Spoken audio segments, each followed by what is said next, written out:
Hello guys, welcome to my YouTube channel. इस particular lecture में हम बात करेंगे सेल बायोलॉजी के कुछ इम्पोर्टेंट टर्म, जिन्हें हम कहते हैं सिलेक्टेड मॉलिक्यूलर मशीन्स। ये किसमें फंक्शन करते हैं? जैसे डीएनए रेप्लिकेशन हो गया, उसके एंजाइम्स हो गए, तो ये क्या करते हैं? एक मशीन की तरह वर्क करते हैं। आरएनए सिंथेसिस हो गई, प्रोटीन फोल्डिंग हो गई, प्रोटीन सिंथेसिस हो गई, प्रोटीन डिग्रेडेशन हो गया, फोटोसिंथेसिस हो गई। तो इन सभी मेन मेन जो प्रोसेस हैं, उसमें जो मशीन्स काम आती हैं, जो स्ट्रक्चर काम आते हैं, हम उनकी बात करेंगे। ओके। तो हम यहाँ देखेंगे कि जैसे हमारा सबसे पहला देखेगा कि रेप्लिसोम क्या है। रेप्लिसोम रेप्लिसोम के जो मेन कंपोनेंट हैं वो कौन कौन है? हेलिकेज है, प्राइमेज है एंड डीएनए पॉलीमरेज है। अगर इनकी सेलुलर लोकेशन की बात करें तो सेलुलर लोकेशन इसकी क्या है? ये सेलुलर लोकेशन है इसकी न्यूक्लियस। और देखेंगे इनका फंक्शन जो है, फंक्शन एरिया कौन सा है? डीएनए रेप्लिकेशन में वर्क करते हैं। अब दूसरा देखिएगा, टीआईसी एक होता है ट्रांसक्रिप्शन इनिशिएशन कॉम्प्लेक्स। ट्रांसक्रिप्शन क्या होती है? कौन सी प्रोसेस होती है? डीएनए से आरएनए बनने की जो प्रोसेस होती है उसे हम ट्रांसक्रिप्शन कहते हैं। तो ट्रांसक्रिप्शन इनिशिएशन कॉम्प्लेक्स में कौन कौन से कंपोनेंट होते हैं? जैसे पहला क्या है? पीबीपी, या हम कहते हैं प्रमोटर बाइंडिंग प्रोटीन। यहाँ भी हेलिकेज वर्क करता है, हेलिकेज आ गया। एक होता है जनरल ट्रांसक्रिप्शन फैक्टर, टीएफ्स आते हैं, ट्रांसक्रिप्शन फैक्टर्स आते हैं, आरएनए पॉलीमरेज इसके कंपोनेंट होते हैं, और लार्ज मल्टी सब यूनिट मीडिएटर कॉम्प्लेक्स होते हैं। ओके। इसका जो लोकेशन होता है, सेलुलर लोकेशन क्या है? ये भी न्यूक्लियस में पाए जाते हैं। और इनका जो फंक्शन एरिया है क्या है? हम पहले ही बात कर चुके हैं, कौन होता है? आरएनए सिंथेसिस में वर्क करते हैं। ओके। दूसरा थर्ड नंबर है हमारा स्प्लिसियोसोम, या स्प्लाइसियोसोम कहते हैं। इसके जो मेन कंपोनेंट हैं, प्री एमआरएनए हो गया, स्मॉल न्यूक्लियर आरएनए हो गया, या एसएन आरएनए जिसे हम कहते हैं, और प्रोटीन फैक्टर्स। इनकी जो लोकेशन होती है क्या होती है? ये भी न्यूक्लियस में पाए जाते हैं। और ये किस में वर्क करते हैं? प्रोटीन की जो एमआरएनए की जो स्प्लाइसिंग होती है, उसमें इनका फंक्शन होता है। आगे देखेंगे न्यूक्लियर पोर कॉम्प्लेक्स। ये हमारा फोर्थ नंबर है, न्यूक्लियर पोर कॉम्प्लेक्स। इसमें कौन कौन से कंपोनेंट आते हैं? न्यूक्लियोपोरीन्स जो होती हैं वो आते हैं।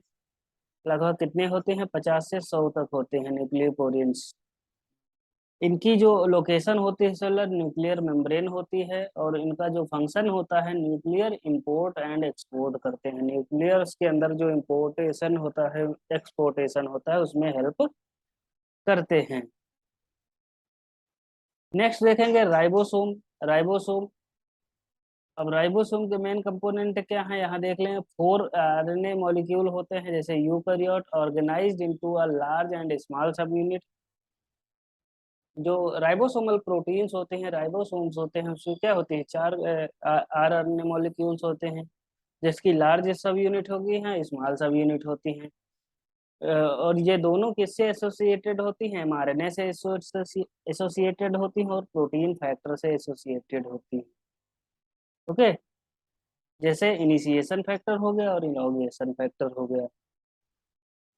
इनका जो सेलुलर लोकेशन है, साइटोप्लाज्म में पाए जाते हैं। एंडोप्लाज्मिक रेटिकुलम की जो मेम्ब्रेन होती है वहां पर पाए जाते हैं। फंक्शन इसका देखेंगे तो इसका जो फंक्शन होता है, प्रोटीन सिंथेसिस में वर्क करता है। ओके। तो न्यूक्लियर राइबोसोम कितने प्रकार के? 4 प्रकार के होते हैं। राइबोसोम तो 2 प्रकार के होते हैं, लेकिन इनकी लार्ज और जो स्मॉल सब यूनिट होती हैं वो 4 टाइप के होते हैं, जो आरएनए से एसोसिएटेड होती हैं। आगे देखेंगे चैप्रोनिन्स। चैप्रोनिन्स की बात करें तो यहाँ ग्रो ईएल आता है और ग्रो ईएस आता है, जो कि बैक्टीरिया में पाए जाते हैं। ग्रोइयस का जो सेलुलर लोकेशन है साइटोप्लाज्म में पाए जा सकते हैं, माइटोकॉन्ड्रिया में पाए जा सकते हैं, एंडोप्लाज्मिक रेटिकुलम में पाए जाते हैं और एंडोप्लाज्मिक रेटिकुलम में पाए जाते हैं। इनका वर्क कहाँ होता है? इनका वर्क होता है प्रोटीन फोल्डिंग में। आगे देखें प्रोटियोसोम। प्रोटियोसोम की बात करें तो इसके जो मेन कंपोनेंट होते हैं, कोर प्रोटीन्स पाई जाती हैं, रेगुलेटरी कैप प्रोटीन्स पाई जाती हैं। इनकी लोकेशन साइटोप्लाज्म में है और इनका काम क्या होता है प्रोटियोसोम का? प्रोटीन का डिग्रेडेशन करना। फोटो सिस्टम की बात करें तो यहाँ क्या होते हैं? लाइट हार्वेस्टिंग कॉम्प्लेक्स होते हैं, जिसे हम मल्टीपल, इसमें क्या होती है? मल्टीपल प्रोटीन्स होती हैं, पिगमेंट्स पाए जाते हैं। रिएक्शन सेंटर होते हैं जो मल्टी सब यूनिट होती हैं प्रोटीन की, with associated pigment and electron carriers. कहाँ पाए जाते हैं? थाइलाकोइड मेम्ब्रेन में पाए जाते हैं। जो प्लांट का क्लोरोप्लास्ट होता है उसकी जो थाइलाकोइड मेम्ब्रेन होती है वहां पाए जाते हैं। Plasma membrane of photosynthetic bacteria. जो फोटो सिंथेटिक बैक्टीरिया होते हैं उनके अंदर भी ये फोटो सिस्टम पाए जाते हैं। इनका फंक्शन किस में होता है? ये फोटोसिंथेसिस करवाते हैं, ये इनिशियल स्टेज में वर्क करते हैं।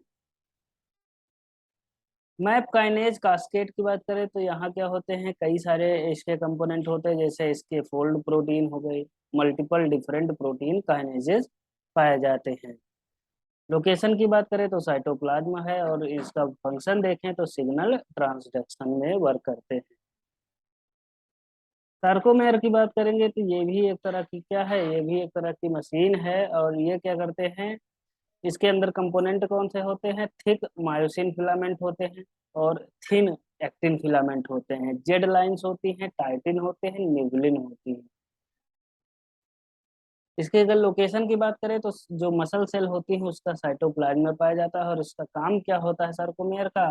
कॉन्ट्रैक्शन में हेल्प करता है। ओके, तो एक बार हम फिर से फंक्शन और मशीन्स की बात कर लेते हैं, या सेलेक्टर मॉलिकुलर मशीन की बात कर लेते हैं। तो रेप्लिसोम जो होते हैं किस में वर्क करते हैं? डीएनए रेप्लिकेशन में। ट्रांसक्रिप्शन इनिशिएशन कॉम्प्लेक्स किस में वर्क करते हैं? आरएनए के सिंथेसिस में। स्प्लिसियोसोम किस में वर्क करते हैं? एमआरएनए स्प्लाइसिंग में। न्यूक्लियर पोर कॉम्प्लेक्स किस में वर्क करते हैं? न्यूक्लियर इंपोर्ट एंड एक्सपोर्ट में वर्क करते हैं। राइबोसोम की बात करें तो ये क्या करते हैं? प्रोटीन की सिंथेसिस में वर्क करते हैं। चैपरोनिन्स की बात करें तो ये प्रोटीन फोल्डिंग में वर्क करते हैं। प्रोटियोसोम की बात करें तो प्रोटीन डिग्रेडेशन वर्क करता है, प्रोटीन डिग्रेडेशन में वर्क करता है। फोटो सिस्टम क्या करता है? फोटोसिंथेसिस करवाता है, इनिशिएशन स्टेज या इनिशियल स्टेज में वर्क करता है। मैप काइनेज की बात करें, मैप काइनेज क्या करवाता है? सिग्नल ट्रांसडक्शन करवाता है। और सार्कोमेयर की बात करें तो ये क्या करवाता है? कॉन्ट्रैक्शन। ओके, ये क्या करता है? मसल का कॉन्ट्रैक्शन करवाता है। ओके, तो ये हमने देख लिया किसके बारे में? सेलेक्टेड मॉलिकुलर मशीन्स के बारे में, जो बहुत ही ज्यादा इंपॉर्टेंट होते हैं सेल बायोलॉजी के लिए। ओके, टेक्निक्स में भी वर्क करते हैं, बहुत ज्यादा हेल्पफुल होते हैं। जो टेक्निक की यूनिट होती है मेथड्स इन बायोलॉजी, उसमें भी ये बहुत ज्यादा हेल्प करते हैं। Okay, thank you.